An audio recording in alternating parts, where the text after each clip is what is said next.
चिराग पासवान जी कभी भी अपने बात से पीछे हटे। उन्होंने पहले ही दिन से कहा था कि हम 143 सीटों पर लड़ेंगे। जात पात धर्म मजहब से ऊपर उठकर लोग इस बार पूरी तरीके से विकास के नाम पर वोट देंगे। खूबसूरत एक टैगलाइन अब शुरू हो गया है सब युवाओं के बीच में कि परिवर्तन की तैयारी है, युवाओं की बारी है।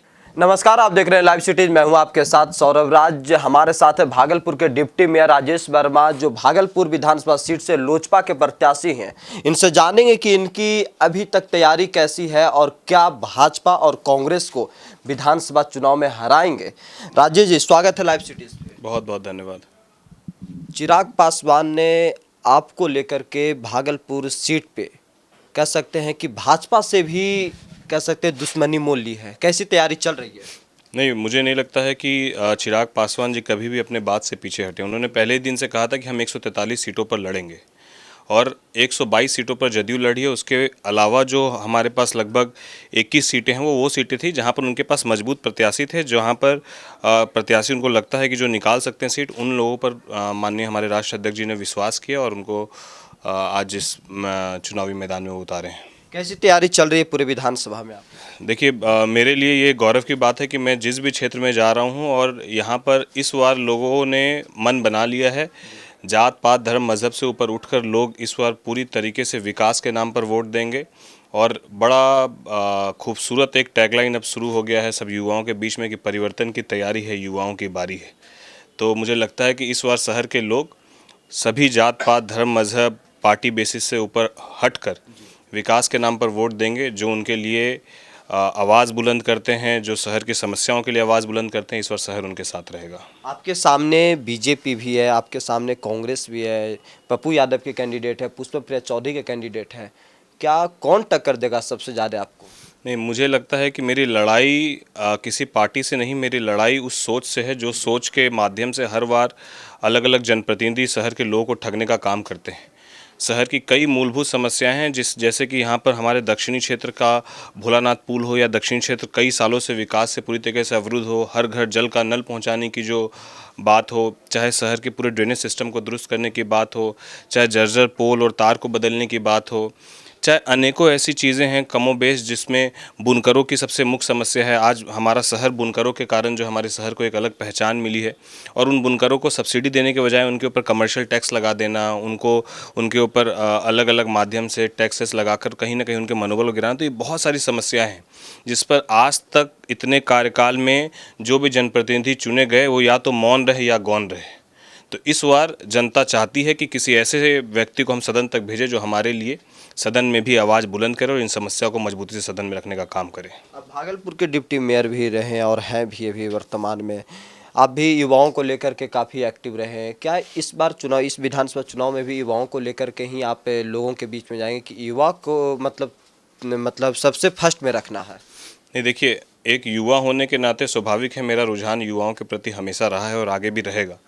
लेकिन मुझे लगता है कि युवाओं के साथ साथ जब आप शहर के किसी भी मुद्दे को मजबूती से उठाते हैं तो मुद्दा केवल युवाओं का नहीं होता, पूरे शहर का मुद्दा होता है, सभी शहर के हर वर्ग का मुद्दा होता है, हर उम्र के लोगों के लिए वो मुद्दा होता है, शहरवासियों का मुद्दा होता है। तो मुझे लगता है कि सभी शहरवासियों का कहीं ना कहीं मैंने हर विषय पर मुद्दा उठाया, चाहे वो फुटकर विक्रेताओं की बात हो, चाहे वो रिक्शा ठेला चलाने वाले की बात हो, चाहे वो आप सब्जी बेचने वालों की बात हो। तो जितने भी छोटे बड़े कमोबेश मुद्दे हैं, हम लोगों ने सभी मुद्दों को उठाया है। हर घर जल का नल कैसे पहुंचे उसके लिए हम लोगों ने सरकार के विरोध में भी जो है 51 वार्ड में युवा साथियों के साथ धरना देने का काम किया। तो बहुत सारे ऐसे मुद्दे हैं और जो सरकार के द्वारा, माननीय मुख्यमंत्री के द्वारा हर घर जल का नल, जो उन्होंने ये आश्वस्त किया था कि मार्च 2020 तक हर घर जल का नल पहुंच जाएगा, वो भागलपुर में आकर कोई भी पदाधिकारी, कोई भी मीडिया के बंधु आकर देख सकते हैं कि यहाँ पर ये योजना पूरी तरीके से आज के दिन तक फ्लॉप है।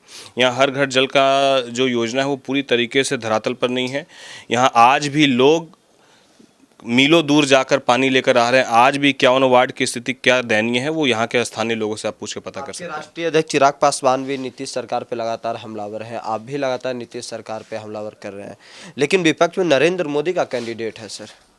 नहीं, देखिए, बात मैं फिर आपको कह रहा हूँ कि कैंडिडेट नरेंद्र मोदी जी के हैं कि कैंडिडेट नीतीश कुमार जी के हैं या फिर राहुल गांधी जी के हैं, मायने ये नहीं रखता है। अभी सबसे मुख्य बात यह है कि शहर के विषय के लिए चाहे कोई भी कैंडिडेट हो, हम लोगों ने नरेंद्र मोदी जी के नाम पर यहाँ से हम लोगों ने अजय मंडल जी सांसद को जिताकर भेजा 3.5 लाख वोट से, और जीतने के बाद आज तक नज़र नहीं आ रहे हैं। तो भागलपुर की जनता जान चुकी है कि यदि हम किसी ऐसे प्रत्याशी को, बड़े चेहरों को देखकर यदि हम अपने प्रत्याशी को चुनते हैं तो वापस वही स्थिति हो जाएगी जो सांसद की स्थिति हुई, जो लोकसभा में हमारी स्थिति हुई। फिर यदि हम किसी ऐसे विधायक को, बड़े चेहरे को देखकर, मुख्यमंत्री को देखकर या बड़े चेहरों को देखकर यदि हम चुनाव जिताकर भेजेंगे तो बड़े चेहरे, माननीय मुख्यमंत्री तो हमारी समस्या को सुनने आते नहीं है, स्थानीय जनप्रतिनिधि को आप समस्या सुनाएंगे, और जब स्थानीय जनप्रतिनिधि पूरे 4.5 साल, 4.25 साल आपके घर में ही रहेंगे, वो आपकी समस्या सुनेंगे, तो ऐसे जनप्रतिनिधि को जिताकर क्या फ़ायदा। इसलिए लोग इस बार मन बना चुके हैं, इस बार लोग इन सारे बातों पे, किसी भी जुमलेबाजी पर नहीं आने वाले हैं, और जितनी भी बिहार सरकार की योजनाएं हैं वो कितनी धरातल पर है वो जनता जानती है। आपके ऊपर बहुत बड़ी जिम्मेदारी है, क्योंकि चिराग पासवान सिर्फ 3 सीट पे भाजपा के खिलाफ प्रत्याशी उतारे हैं, 2 सीटिंग एमएलए उनके थे, तो इस जिम्मेदारी आप बखूबी निभाएंगे। देखिए, राष्ट्रीय अध्यक्ष जी ने मुझ पर भरोसा जताया है, और मैं अपनी जितनी मेरी ताकत है और शहर के युवाओं का साथ है, हमारे सभी अभिभावकों का साथ है, माताओं का, बहनों का आशीर्वाद है, तो मुझे लगता है कि यदि मैंने बेहतर किया है तो उनका आशीर्वाद और प्रेम मुझे मिलेगा। चलिए, शुक्रिया सर, थैंक यू। तो आपने देखा कि राजेश वर्मा ने साफ साफ कहा कि जो स्थिति अभी सांसद का है, जो चुनाव जीत कर गए, दोबारा अपने क्षेत्र में नहीं आए, इसीलिए इस विधानसभा में चुनाव में भी ऐसे प्रत्याशी, ऐसे उम्मीदवार को जिताएं जो दोबारा अपने क्षेत्र में आए। कैमरा पर्सन अनुपम के साथ सौरभ राज, भागलपुर। चिराग पासवान जी कभी भी अपने बात से पीछे हटे। उन्होंने पहले ही दिन से कहा था कि हम 143 सीटों पर लड़ेंगे। जात पात, धर्म, मजहब से ऊपर उठकर लोग इस बार पूरी तरीके से विकास के नाम पर वोट देंगे। खूबसूरत एक टैगलाइन अब शुरू हो गया है सब युवाओं के बीच में कि परिवर्तन की तैयारी है, युवाओं की बारी है।